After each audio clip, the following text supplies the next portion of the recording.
At the end of Matt Rosenberg's incredible run on Uncanny X-Men, Scott Summers, Logan, and the remaining mutants on Earth spent months fighting for their very existence in a way that they truly haven't ever had to before. With Hickman's first issue of House of X, the X-Men go from being at the mercy of humankind to humankind being at the mercy of the new Xavier. If you've been out of comics for a while, or you waited for the perfect jumping on point for X books again, now is the time to start reading the X-Men. This is Hickman's House of X and Powers of X.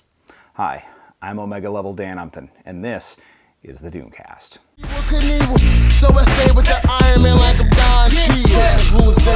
So there were a ton of casualties in Matt Rosenberg's run, and it's probably my favorite run on Uncanny since Kieran Gillen.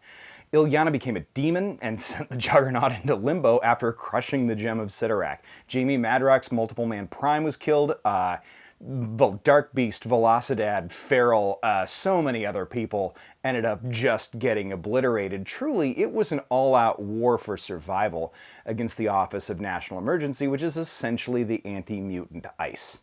But House of X seems to completely ignore all of that shit and just sort of reboot the X-Men inside of Hickman's idea of Earth 616. At least it does clearly ignore a few important deaths. The book opens with a character that we presume is Charles Xavier, I guess, on Krakoa, making mutants, I guess? Maybe making his own Scott Summers? It looks like that. Striking similarity to the alternate Earth Reed Richards, the maker is very noteworthy.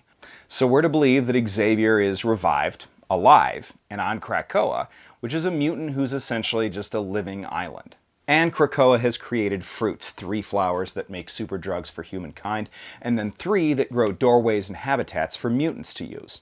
Krakoa's become rooted in the South Pacific, north of Australia, in Micronesia-ish. It's been established as a wholly mutant nation with full amnesty and total open borders to any mutant who wishes to join them. So Scott, Jean, Magneto, the Stepford Cuckoo, Cypher all make appearances as being affiliated with this new group of X-Men. Meeting a number of international representatives of human nations, Magneto introduces himself as an ambassador and takes them on a tour of the Jerusalem-based habitat that's an offshoot of the island of Krakoa through those flower portal things.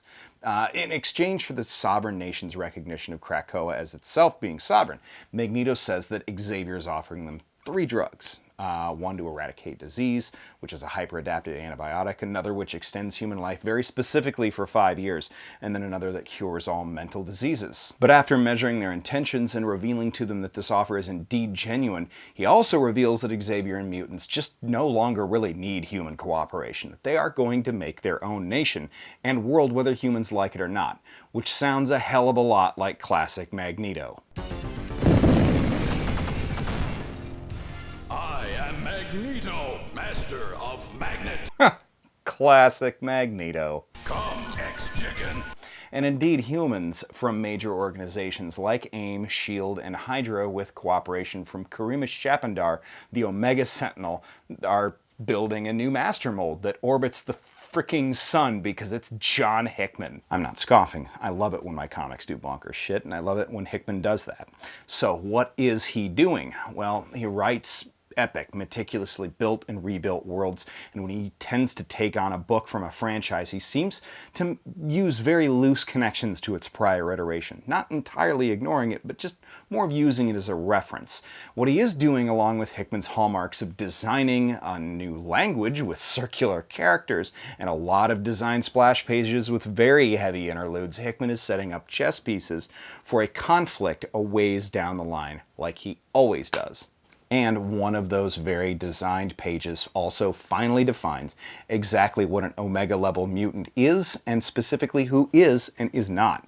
That is to say, it's someone whose specific power has no definable upper limit, and could not be conceivably exceeded by anyone else, human or mutant. But believe me, and anybody else who has read anything else he has ever done, there is no reason that he would define that specifically if it wasn't going to be important later.